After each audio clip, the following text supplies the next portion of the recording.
His stardom just brought a lot of people out of the closet as being admirers of the beauty of a black person. By 1968, President Kennedy, Medgar Evers, Goodman, Schwerner, and Cheney, and Malcolm X had all been murdered. Then, Martin Luther King Jr. was assassinated. There was a force that day that I shall never forget. And Sydney and I were part of that. But we also had something in our hearts that we believed was true, that we would overcome. We shall overcome.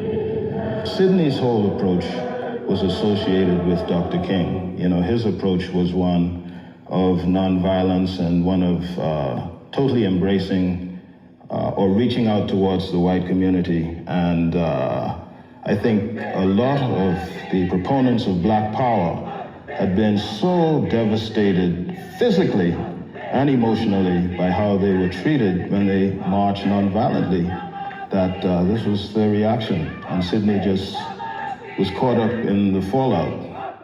Here's a guy who was very visible, you know, a black man in America. So when will we be able to overcome? In other words, people could see so-called black people, like you could see him, you could see what was going on in the world. But people, this is how many years later, and people pretend they can't see the light, putting real-time black bags under humans' eyes in real time, moving human skin in real time. And people have the audacity to lie about the God who created them.